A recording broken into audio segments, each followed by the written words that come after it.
segmen olahraga, tapi kayaknya ada di beberapa kayak Indosiar dan seterusnya. Nah ini kalau kita lihat matinya jurnalis. Nah mungkin kalau saya menyebutkan, saya ini tipikal generasi yang saya nyebutnya yesterday ya teman, yang dulu itu menikmati konten itu tidak bisa memilih, tidak bisa, algoritmanya juga tidak bisa menyesuaikan apa yang saya inginkan. Jadi saya yang harus menyesuaikan terhadap tayangan-tayangan yang ada di TV. Kami menyebutnya generasi kemarin atau yesterday generation, yang kita menikmati konten begitu itu ada di TV. Tapi sekarang semuanya berubah. Teman-teman sekarang kayaknya di Instagram itu sudah mulai ada konten yang disesuaikan ya, TikTok begitu ya, sesuai dengan personality kita, apa yang kita views, apa yang kita like. Nah itu kan akan muncul di algoritma ya. Nah inilah yang membuat mungkin beberapa mainstream media besar itu akhirnya kehilangan penontonnya. Dan maka ini memang eranya adalah ketika kita semuanya adalah jurnalis. Nah prinsipnya adalah project teman-teman untuk UAS nanti akan membuat ya sebuah video konten yang memang kita minta peruntukannya untuk YouTube ya, jadi durasinya agak lumayan panjang gitu. Nah makanya ada istilah sekarang teman-teman, everyone is media, karena kita mau nggak mau setiap orang yang punya akun sosial media yang dia bisa post apapun itu menjadi media.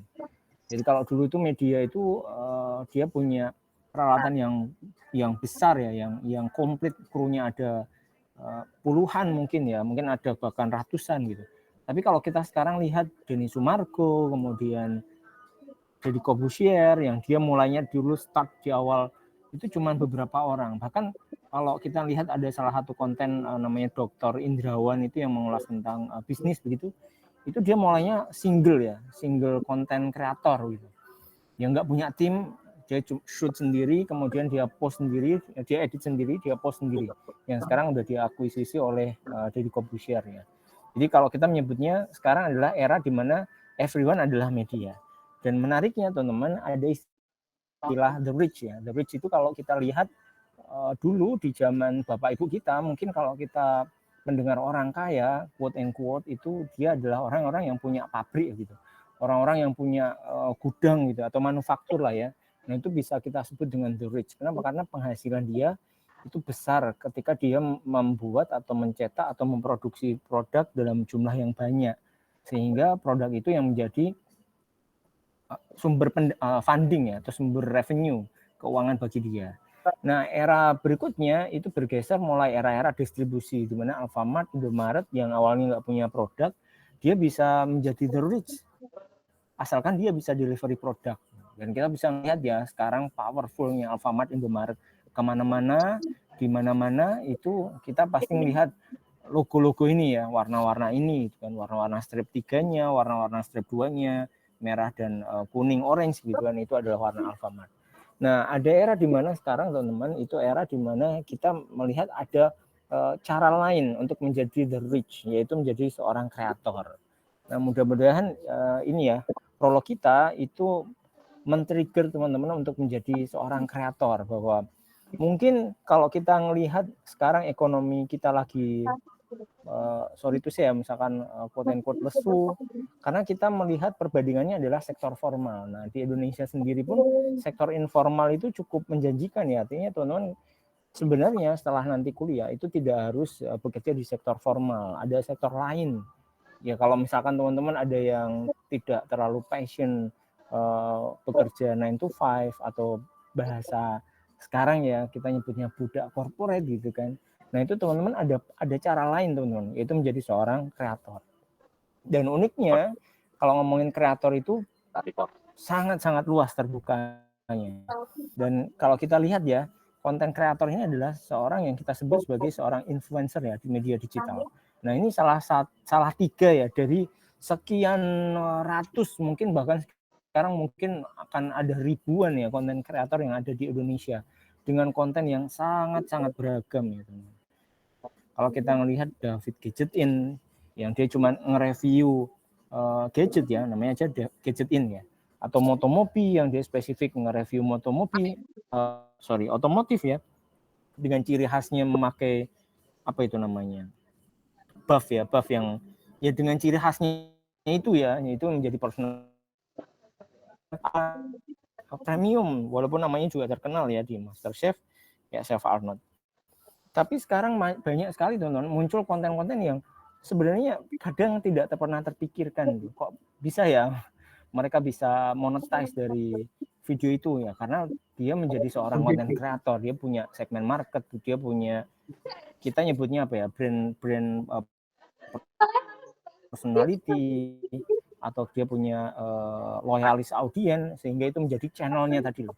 Karena kita nyebutnya adalah everyone is media, di mana media itu kan bisa media placement untuk advertising ya, atau untuk endorser. Nah ini yang menarik yang bisa kita tekuni ya teman-teman. Oke, ini saya skip aja. Nah, era sekarang, era teman-teman itu ada the rise ya, nano and micro influencer. Jadi kalau kita lihat sebenarnya brand-brand besar itu sekarang sudah mulai melirik enggak lagi yang mega ya, mega follower itu, yang artis yang followernya jutaan misalkan kayak Raffi Ahmad dan seterusnya. Ya mungkin bisa sih ya, brand besar punya budget besar, dia lempar ke mega influencer tadi itu. Tapi sekarang adalah era di mana ini ya, rise-nya ya. Jadi apa ya? Industrinya itu lagi tumbuh itu ke nano dan micro influencer. Nano itu yang followernya atau subscribernya itu di antara 1000-an sampai 10.000-an, teman-teman. Micro influencer itu di atas itu, makro itu 100.000 sampai 1M atau 1 juta ya. Nah, ini menariknya berarti ada kesempatan buat kita masuk di industri ini. Nah, apakah nanti misalkan ya teman-teman kan saya bekerja Pak di sebuah tempat, atau misalkan Pak kan saya masih mahasiswa Pak, bisa nggak? Oh sangat bisa ya teman. Kayaknya mungkin ada sebagian di antara teman-teman yang join Google Meet ini ada 70-an ya, itu kayaknya mungkin ada juga ya yang mungkin tidak terlihat, mereka sudah menjadi selebgram ya, quote and quote. Nanti mungkin kalau ada bisa cerita ya, bisa sharing ya. Nah ini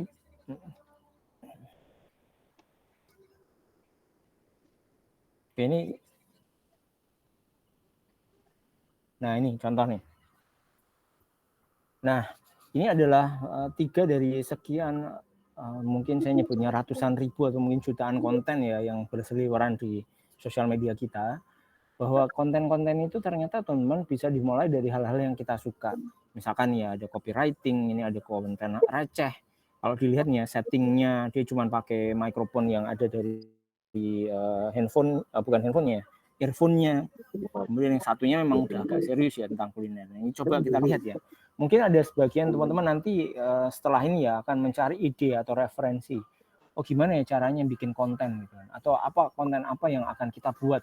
Nah harapannya sih teman-teman malam ini teman-teman menjadi trigger ya bagi teman-teman yang mungkin belum memulai konten gitu.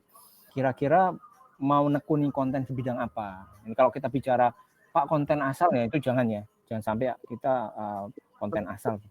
Oke, sebentar. Ini ada yang masih join. Telatnya udah parah nih ya. Oke. Ini contoh ya, teman-teman. Ini salah satu contoh konten copywriting. Dia bahas tentang apapun tentang copywriting. Ini coba kita lihat ya.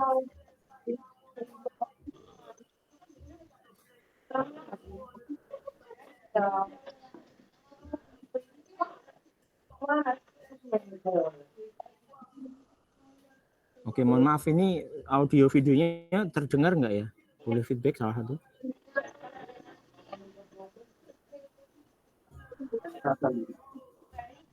Tidak Pak, tidak terdengar Pak. Tidak terdengar ya. Oke, sebentar. Saya hide dulu.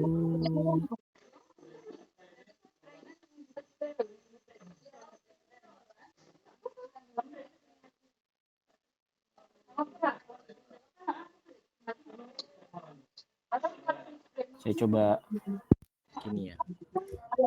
Mulai menulis skrip. Kalau ini terdengar ya? Dan menjadi terdengar ya? Halo teman-teman? Iya, terdengar Pak. Oke, siap. Iya, Pak. Nah ini ya salah satu. Gue mulai menjalani journey sebagai seorang kreatif solopreneur. Tapi walaupun solo, gue nggak jalan sendirian. Oke, ini contoh ya. Dia akunnya Tangan Belang, nanti bisa di follow, Pak Anas juga follow ya. Artinya konten-kontennya menarik. tentang copywriting, dia mendapatkan iklan tuh dari printer, teman-teman. Tapi dikemas dengan cara dia, gitu, seorang copywriting. Dan uniknya ini kalau teman-teman nanti ada teorinya ya, ternyata nggak perlu kok kita ngomong langsung bagi sebagian yang punya keterbatasan atau kita mungkin nyebutnya apa ya, confident ya, kepercayaan diri itu ternyata ada cara yang lain, nggak harus menunjukkan kita ngomong itu langsung gitu. Ini kan bisa diisi dengan voice over. Oke, ini yang kedua nih. Sebelum aku kabarin kamu. Itu kata-kata apa ya? Nah, ini konten-konten receh, teman-teman. Saya pernah kolaborasi dengan ini namanya Bun Nabut atau siapa gitu, saya lupa. Sekitar setahun 2 tahun yang lalu kita punya produk susu kambing, kemudian kita kasihkan ke dia sebagai endorser. Uniknya teman-teman, satu video itu harganya 2 juta. Jadi saya bayar atau kita bayar ke dia untuk nge-review produk kita dengan stylenya dia yang konten receh itu ya. Nah kebetulan waktu itu ini ya, kita dapat coba kontaknya, minta price listnya, dan dia ngasih harga begitu. Saya sebut aja ya spillnya sekitar 2 jutaan. Nah artinya itu satu video, padahal sebulan itu dia bisa antri berapa video gitu. Dan ini kok formatnya format konten ya. Sekali lagi ini format konten. Kalau teman-teman nanti formatnya format YouTube ya, karena kita belajarnya dari itu dulu. Nah nanti kalau teman-teman mau nekuni teori yang kita sampaikan di kelas, kalian boleh tuh angkat menjadi konten-konten kalian. Ini yang terakhir nih ya. Ini tuh adalah Arirang self cooking box ya. Jadi ini mie Arirang yang bisa lu masak tanpa kompor, coy. Di hadapan gue udah. Nah ini dia namanya Mamang Kuliner. Mamang Kuliner itu dia nge-review makanan-makanan sebenarnya UMKM gitu ya, tapi dengan cara-cara yang estetik gitu. Menarik. Dan ada banyak ya, ada ribuan konten ya teman-teman, yang teman-teman nanti bisa, oh kayaknya saya cocoknya di situ. Nah nanti silakan teman-teman review. Oke, ini saya skip aja ya. Ini adalah ROG. Ini saya skip videonya ya, tapi paling tidak mungkin teman-teman tahu nih ya si siapa namanya. Sehari-harinya bikin konten. Aryo siapa gitu ya. Ini Aryo siapa, yang satu pastinya David Gadgetin. Nah ini sama-sama konten tech tapi punya personality yang berbeda. Nah ini yang nanti teman-teman perlu temukan positioning teman-teman itu, ciri khas teman-teman itu ada di mana. Nah ada yang ciri khasnya itu ada di hook depannya. Ini kalau kita ngomongin konten ya, tapi kan kita mulainya dari video dulu ya. Nah ini kalau boleh sharing sedikit, ada tahapan content planner ya teman-teman. Yang perlu kita pikirkan adalah platform yang kita gunakan apa, post type-nya apa, dan kita pasti mikirin ada namanya konten pilar. Nah itu nanti sebagai panduan. Nah harapannya sih gini ya, ketika nanti teman-teman mendapatkan project UAS ini, itu kalian berpikirnya project ini itu nggak cuma sekedar tugas memenuhi nilai UAS gitu, tapi menjadi trigger buat teman-teman. Oh ya, ini adalah start atau batu loncatan. Ini bagi yang teman-teman belum konten ya. Start awal untuk kita atau saya buat konten. Nah, kira-kira konten apa nih yang cocok gitu, yang tepat buat personality yang mungkin nempel di teman-teman. Apakah teman-teman mau nge-review alat-alat, misalkan yang suka naik gunung ya, nge-review alat-alat gunung, alat-alat camping, atau yang suka kulineran mungkin nge-review kayak semacam makanan kaki lima dan seterusnya. Nah itu nanti teman-teman pasti akan berbeda ya, tiap person itu pasti akan berbeda. Nah oke, kita langsung ngomong ya. Project UAS-nya adalah teman-teman nanti akan membuat video dengan format YouTube ya, yang di-post di YouTube juga. Jadi nanti silahkan ya diskusi. Nah ini kan nanti proyeknya berkelompok ya teman-teman. Nanti kita sampaikan di akhir ya briefnya seperti apa. Oke, kita mulai dari tahapan kontennya dulu ya teman-teman. Yang biasanya yang nanti kepikiran adalah gimana cara produksinya. Padahal sebelum produksi kita harus perbanyak ide, perbanyak referensi sehingga kita punya produksi ya. Strategi sebelum produksi. Baru tahapan berikutnya adalah delivery. Nah ini contoh ya teman-teman. Kita langsung ngomongin teknis tentang video production.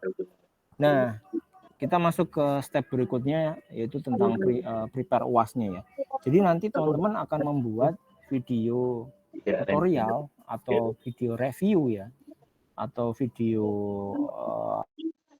mungkin apapun lah ya yang sifatnya adalah kalau tadi ngomongin tutorial, tahun kemarin tidak diperbolehkan membuat tutorial make up misalkan, kemudian tutorial apalagi tuh hijab style, nah itu yang nggak boleh ya, karena kontennya udah terlalu bisa. Tapi teman-teman diperbolehkan membuat video konten yang lain. Kan ada banyak ya, ada banyak sekali ide-ide atau referensi yang teman-teman nanti bisa ambil. Nah, di tahapan membuat video teman-teman, kita perlu perhatikan bahwa ternyata ada tahapannya, yaitu pre-production, production, post-production, dan pastinya ada delivery ya.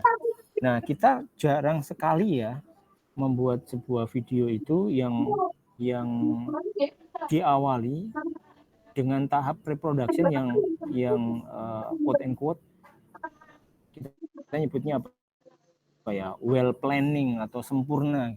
Nah ini kalau kita lihat misalkan teman-teman kemarin lihat Jumbo misalkan ya, ternyata tahap pre-productionnya itu lama sekali ya, bahkan film itu disiapkan itu sampai 5 tahun.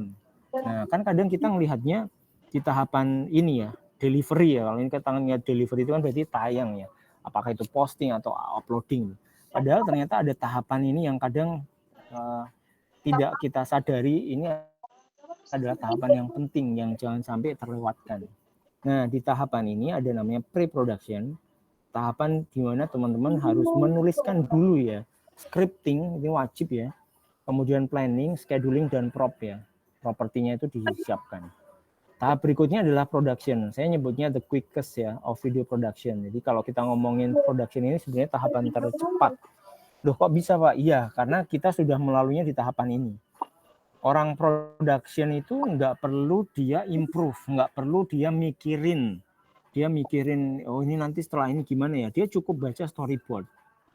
Maka yang paling susah kerjanya adalah sebenarnya penulis skenario dan juga sutradaranya ngarahin biar storyboard yang sudah dibikin, kemudian emosionalnya atau konfliknya apa ini kalau kita bicara film ya, itu sudah benar-benar on the track di kepalanya seorang director, sehingga kameramennya itu dia akan lebih mudah gitu shootnya, dan sutradaranya juga akan lebih mudah ngarahinnya, oh shootnya harusnya begini gitu, dan seterusnya. Nah di tahapan berikutnya adalah ketika kita ngomong post production, ini post production, orang post production itu juga nggak perlu mikirin konsep, nggak perlu mikirin loh kok habisin ini tuh habisin ini, itu nggak perlu. Kenapa? Karena tahapan itu harus sudah selesai di pre production. Makanya teman-teman nanti sebelum teman-teman membuat video, pastikan tahapan pre-production itu harus clear dulu, harus selesai dulu. Jangan sampai tiba-tiba Pak kita mau take besok gitu. Nah, terus storyboardnya mana atau storyline-nya mana? Belum kita buat Pak. Nah, terus gimana? Ya nanti improve aja, itu nggak boleh. Nah, jadi harus tahapan pre-production ini dijalankan dulu. Harus teman-teman, walaupun event itu cuman konten yang sifatnya reels ya, 30 detik ini kita bicara ngomongin konten ya. Nah apalagi ini video dengan durasi yang cukup lama, cukup panjang, 3-5 menit gitu ya. Makanya harus diperhitungkan. Oke. Nah ini kalau kita bicara type video ya, type video itu ternyata teman-teman ada banyak ya. Nah saya coba rangkum jadi 3 aja. Ada namanya talking head, ada namanya vlogging, ada namanya faceless. Nah di tahapan ini teman-teman perlu memilih nanti ya, kira-kira teman-teman itu cocok di mana. Talking head berarti harus setting mikrofon, kemudian harus ya tadi ya confident gitu ya, ngomong di depan kamera. Vlogging ini juga sama ya, mirip ya. Tapi vlogging ini lebih freestyle ya, kita bisa menggunakan kamera dan seterusnya. Nah yang terakhir adalah faceless. Nah ini diperbolehkan ya sebenarnya, yang nggak boleh adalah ASMR. Jadi cuma diem, kelupekan gitu kan, nah itu yang nggak boleh. Tapi kalau tipe video ini boleh ya, talking head, vlogging, faceless. Yang penting ada narasinya. Oke, nah tahap berikutnya adalah tadi ya, Nah ini kita coba buka ya tahap 1 demi 1. Ada namanya pre-production, jadi script writing. Oke, sebentar. Ini, Oke, durasi kita tinggal 14 menit ya. Pre-production, script writing ya. Ada storyboarding, teman-teman boleh nanti storyboarding. Nanti kita tunjukkan ya tahapan pre-production itu seperti apa. Bisa pakai AI ya untuk membantu tahapan pre-production. Kemudian tahapan berikutnya adalah production. Kita perlu tahu tuh kamera kamera yang teman-teman pakai itu apa. Nanti ada stepnya ya, ada kamera tutorial kalau pakai handphone, settingannya harusnya seperti apa dan seterusnya. Kemudian yang perlu diperhatikan juga kita harus punya lighting. Lighting ini teman-teman boleh pakai natural lighting ya, berarti kalau outdoor vlogging tadi cocok. Tapi kalau indoor beberapa hal yang perlu disiapkan apa. Nah ini saya coba ngerangkum ya, ini juga ada nih ya, dark bright ini cinematic lighting, nanti di link Canva-nya teman-teman bisa melihat ya beberapa video tutorial. Kemudian pastikan kita punya alat yang bisa steady ya, tidak goyang gitu, makanya kita perlu tripod, atau mungkin teman-teman punya ya tripod ini kayak murah ya, jadi kayaknya hal yang wajib ya teman-teman, bentuknya apapun yang penting tripod lah ya. Kemudian audio, nah ini ada tips dari para profesional konten kreator itu, dia bilangnya begini ya teman-teman, lebih baik audiomu bagus, videonya biasa aja, daripada sebaliknya. Videonya bagus, keren, tapi audionya kresek-kresek ya. Audionya nggak jelas. Nah makanya kenapa sekarang kalau teman-teman lihat banyak sekali konten kreator yang investasi di mikrofon ya, karena tadi yang ngejar audionya. Nah nanti teman-teman nggak perlu investasi, kalau ada yang sudah punya ya oke. Nanti saya coba tunjukkan ya, sebenarnya kita bisa pakai mikrofon yang cuma 21.000 ya teman-teman, dan itu hasilnya sudah cukup oke. Nah ini juga nanti perlu dipertimbangkan ya aspek rasio yang kita pakai. Nah kita pakainya HD ya teman-teman, 1920 1080. Jadi jangan di atas atau di bawah itu. Kalau di atas yang 4K itu wah laptop kita nggak kuat ya, dan nggak perlu lah ya, kita cukup di HD atau Full HD ya. Nah ini perhatikan ya, ini tips-tipsnya. Ini tips-tipsnya ketika teman-teman nanti mau eksekusi, pastikan ini kalau pakai handphone atau pakai kamera, diperhatikan lensanya jangan sampai blur. Kemudian perhatikan video composition, teman-teman harus ngatur tuh teks atau grafiknya itu ditaruh di sebelah mana, di kanan, di tengah, di atas, dan seterusnya. Kita juga perlu perhatikan ya headroom-nya, sepertiganya itu seperti apa. Pak, kalau kita pengen ada close up ya, pokoknya diperhatikan dulu lah ya. Ini kan kurang pas ya, nggak enak dilihat. Kepotong ini juga nggak enak dilihat. Tapi kalau bagian dari video itu kan kadang ada yang tampil close up gitu kan, dan seterusnya. Ini kamera fokus, ini pakai, kalau teman-teman pakai mirrorless ya. Kemudian perhatikan juga white balance. Kemudian background ya, ada properti background, ini terlalu bright, ini yang pas gitu kan. Nah ini teman-teman juga perlu nyari referensi. Nanti video teman-teman itu mau seperti apa. Ini ya tadi ya, posisi teks desainnya itu ditaruh di sebelah mana. Gitu kan. Dia bisa menjelaskannya itu kayak apa. Gitu. Makanya ini perlu di planning ya teman-teman.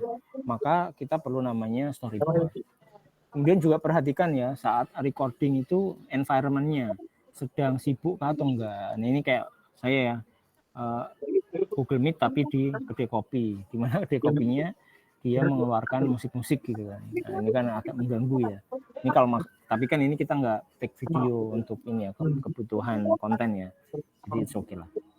Nah berikutnya ada pengetahuan juga yang perlu teman-teman miliki adalah menentukan kamera angle. Nah, ini ada banyak ya, ada wide, long, medium, cowboy, low, high.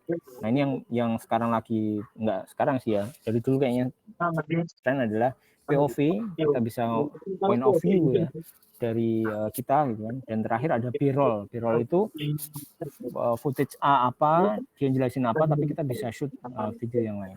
Mungkin nanti akan ada tutorialnya ya. Nah terakhir kamera movement teman-teman. Selain kamera angle, nanti teman-teman harus menentukan juga kamera movementnya mau seperti apa. Dolly, roll, pentil, dan seterusnya. Oke ya, ini setup demo. Oke, ini kayaknya next ya teman-teman. Ini next. Nah berikutnya teman-teman, kan tadi tahapan pre-production, production ya. Tahapan production tadi sebelum take, teman-teman harus prepare alatnya itu semaksimal mungkin. Nah ini juga bagian dari production. Kalau teman-teman ada yang tutorialnya recording apps, nah ini apa yang bisa kalian pakai? Ini kayak saya pakainya adalah QuickTime. Nah nanti next saya akan coba demokan kalau teman-teman pakai PowerPoint, pakai OBS, atau pakai keynote. Nah, nanti cara recordingnya seperti apa? Nanti saya coba tunjukkan ya. Nah, berikutnya adalah ada namanya post production. Nah, di tahapan post production ini itu tahapan di mana tadi ya kita bisa menggunakan semua tools. Nah, nanti di kelas kita ada tutorial menggunakan CapCut aja ya. Bagi teman-teman yang udah biasa, ya udah. Tapi kalau yang belum, nanti teman-teman bisa belajar sebentar untuk editing dengan CapCut. Oke, saya rasa itu ya. Nah, ini sebagai penutup ya, teman-teman. Teman-teman nanti ngapain? Teman-teman untuk UAS-nya adalah teman-teman membuat video untuk format YouTube tadi. Berkelompok ya, 2-3 student. Nanti mungkin ada tambahan dari Pak Bas atau revisi. Kemudian formatnya landscape ya, Full HD karena ini untuk kebutuhan YouTube. Durasinya 3-5 menit. Kemudian Indonesia subtitlenya Inggris atau sebaliknya. Teman-teman mau pakai Inggris subtitlenya Indonesia. Nah, videonya tentang apa teman-teman? Boleh tentang video tutorial, review produk, traveler dan seterusnya. Yang penting nanti diajukan dulu ya. Nah, tahapannya apa teman-teman? Tahapan kita setelah UTS itu, teman-teman nanti akan membuat mulai ini ya, storyline dulu. Teman-teman harus ada progres setiap pekan itu bikin ini ya, update tentang progresnya sampai mana. Nah, tahapan pertama adalah storyline ya. Tahapan kedua baru nanti teman-teman boleh setelah storyline-nya beres, teman-teman baru boleh take video. Nah, baru setelah itu teman-teman, kita akan ada tutorial editing ya.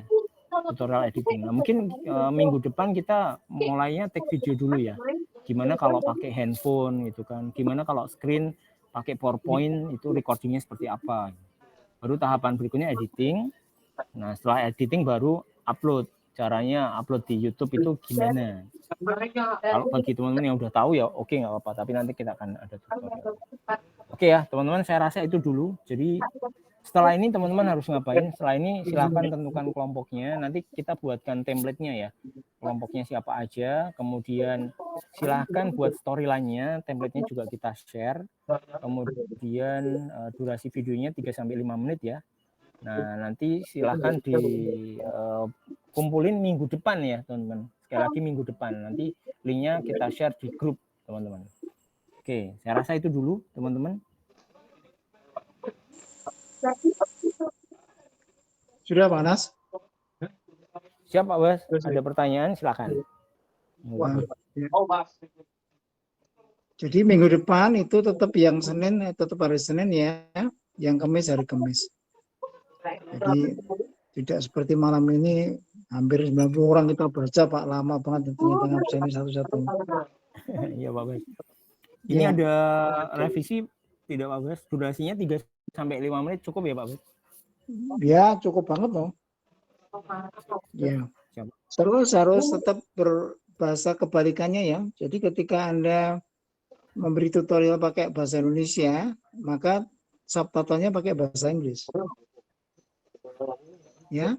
Dan sebelum itu nanti Pak Bos akan menyampaikan daftar nama Anda di grup masing-masing untuk sekalian nanti tugas yang satu saja itu, yaitu tugas membuat atau menerjemahkan subtitle yang sudah Anda buat dalam UTS kemarin, tapi dalam format sudah soft sub. Jadi tidak lagi hard sub, tapi soft sub. Ya. Nanti saya ingatkan lagi lewat grup, nanti itu dikumpulkan sebelum UAS.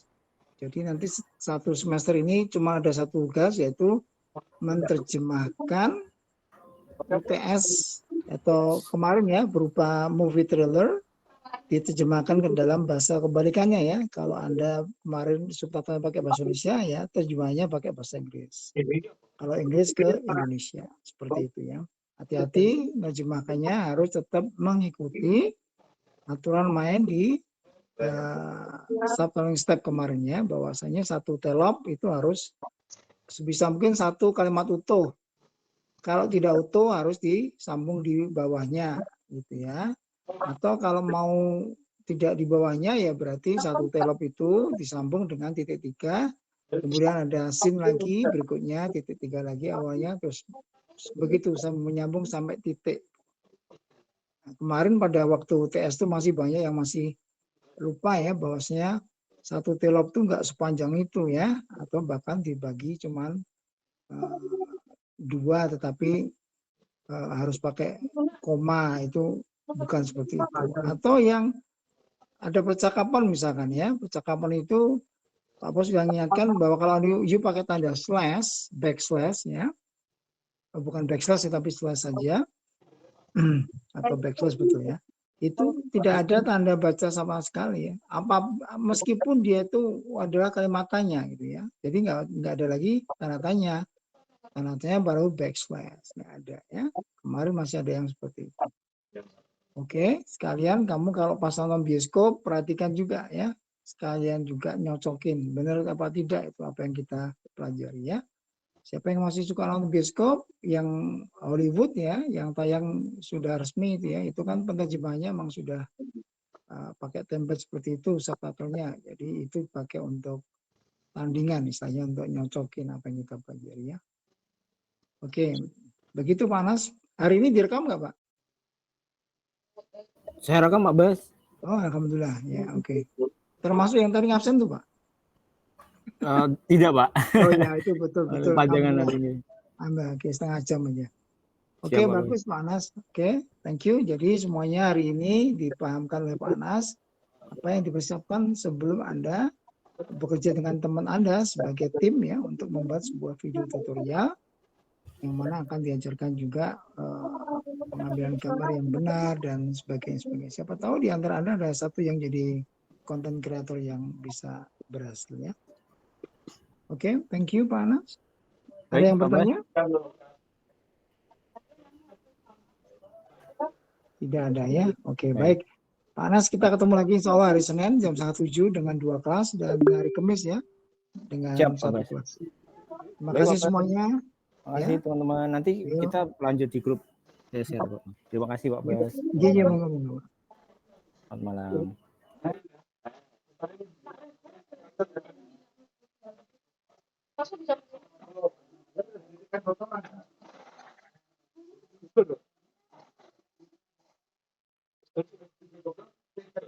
Panas.